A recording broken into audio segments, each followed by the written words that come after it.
Hello, and a warm welcome to everyone listening. Today, I want to tell you a story. A true story about a hidden enemy, an enemy that lives silently inside the bodies of millions of older adults with diabetes. It doesn't scream. It doesn't cause intense pain at first. It attacks quietly. And its favorite target is our feet and the most dangerous weapon this enemy uses against you. Is it a knife, a shard of glass, or a sharp thorn? No, the most terrifying weapon could be the very thing you trust to wear on your feet every single day. Your shoes. A tiny pebble that slips inside. A rough seam inside your sock. Why is this? Because this hidden enemy has a special power. The power to steal your feeling. Music shifts to a clearer, more explanatory tone. I am Dr. Name, a specialist in endocrinology and diabetes, and the hidden enemy I just mentioned. Its scientific name is diabetic neuropathy. Please, take a moment to listen closely, because understanding this enemy is the first and most crucial step to defeating it. When the sugar level in our blood is high for a long time, it acts like a kind of acid, slowly corroding the protective coating of our nerves, especially the longest nerves, the ones that travel all the way down to our feet.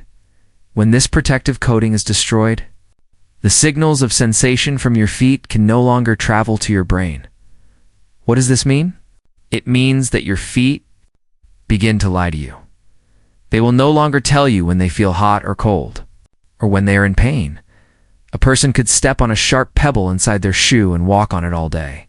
Without knowing, that small pebble, which would be a mere annoyance for a healthy foot, becomes a weapon for a foot that has lost its feeling, constantly pressing, cutting, and creating a deep sore that the person is completely unaware of. This is the main reason why foot injuries in people with diabetes are often discovered too late, when they have already become severe. But neuropathy doesn't act alone. It has two dangerous accomplices. The first accomplice is the one who cuts off the supply lines, which is vascular complication or poor circulation. High blood sugar causes the blood vessels that feed the feet to harden and narrow, like a blocked road. Blood cannot bring oxygen, nutrients, and immune cells to heal a wound. Even a small wound cannot heal on its own. And the second accomplice is the one who opens the gates to invaders, which is a weakened immune system. When there is an open wound, bacteria swarm in, but the body's army of defenders is now weak and slow, allowing infection to flare up and spread rapidly. These three factors combined turn the feet of an older person with diabetes into a very fragile battlefield, and that is why we must become vigilant guards, carrying out a daily patrol to protect this precious territory. That patrol is the golden ritual of 4 steps, which I will now guide you through in detail. Short musical transition indicating the start of an important instructional section now. Let's begin our first patrol. Let's make this an essential habit. Every evening before you go to bed.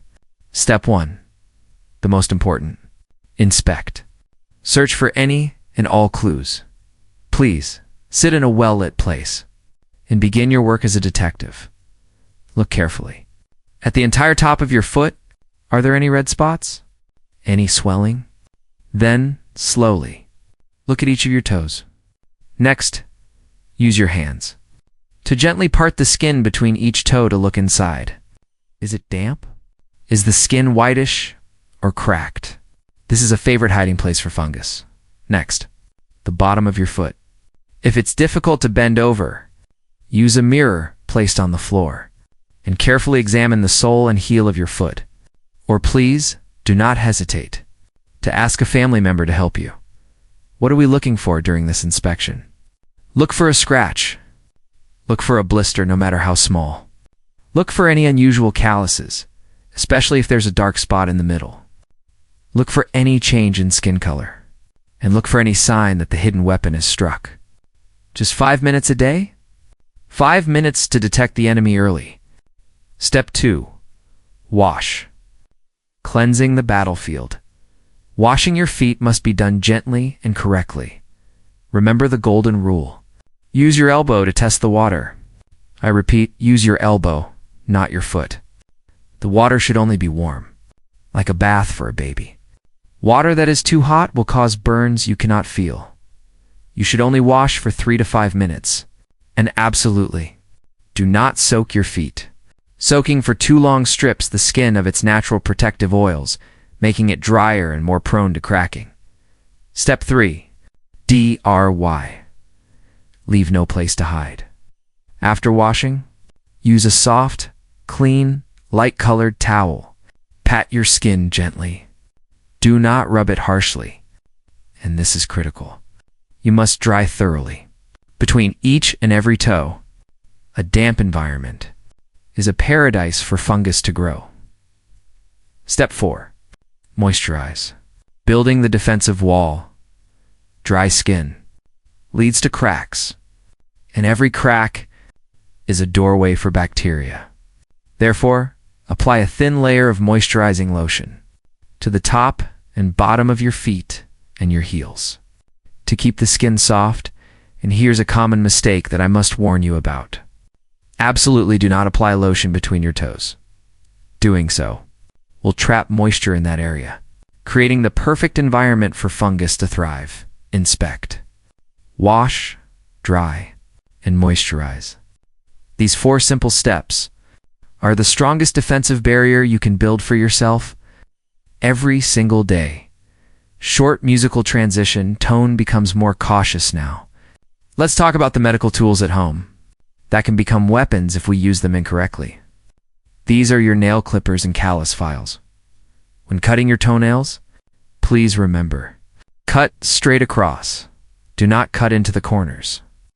Do not try to dig into the sides of the nail. That action creates a wound and invites infection.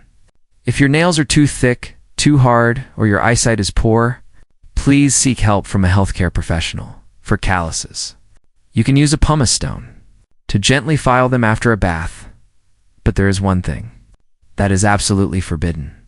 Please never, ever use a razor blade or scissors to cut or shave off a callus yourself.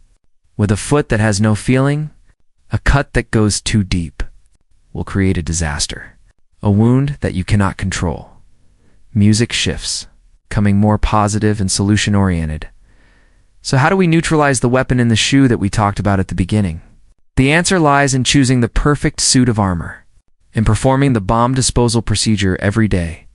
That suit of armor is a proper pair of shoes and socks. When choosing shoes, choose a pair with a wide toe box so your toes can move freely.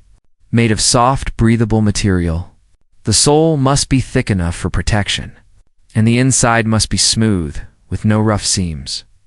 When choosing socks, choose ones made of cotton that are stretchy and don't bind your ankles tightly. And a little tip, choose light-colored socks so that if your foot bleeds or oozes, you will spot it immediately. And here's the bomb disposal procedure, the most important action of the day. Every time before you put on your shoes, turn the shoe upside down and tap it gently to let any foreign objects like pebbles or sand fall out. Then use your hand to feel the entire inside of the shoe. This 30-second action can save your foot, of course. All external defenses become meaningless. If the army within is weak, that army is your overall health. Control your blood sugar well, following your doctor's advice. Eat a healthy diet and exercise gently every day to improve your circulation. That is how we strengthen our body from the inside. To fight off all enemies, music becomes more urgent, more serious finally. There are times when the battlefield is in crisis and we need to call for reinforcements immediately. These are the emergency distress signals from your feet that you must never, ever ignore if you have a sore. That doesn't show signs of healing after 2 days. If an area of your skin becomes swollen, hot red, or starts to drain pus, if a toe suddenly turns blue, purple, or black, if your foot suddenly becomes swollen and red, even if it doesn't hurt, or if you have a fever, without a clear reason, but you have a wound on your foot. When you see any of these signs, please do not wait. Do not try to treat it yourself. Go see a doctor immediately. In this battle, time is the life of your foot. Music shifts to an optimistic, inspiring, and hopeful tone, my dear friends. The story of the hidden enemy and the weapon in the shoe may sound frightening, but my goal is not to spread fear. It is to arm you with knowledge, the most powerful weapon of all. Because in this fight, you are not the victim. You are the commander-in-chief. You know who the enemy is. You know its weapons. And most importantly, you now have all the strategies for defense and counterattack in your hands. Caring for your feet every day is not a burden. It is the act of a wise general, inspecting their fortress. It is a sign of wisdom and of love for yourself. Please turn today's knowledge into action starting tonight, so that every step you take in the years to come will always be a step that is steady, confident, and happy. I wish you all peace and good health. Thank you so much for listening.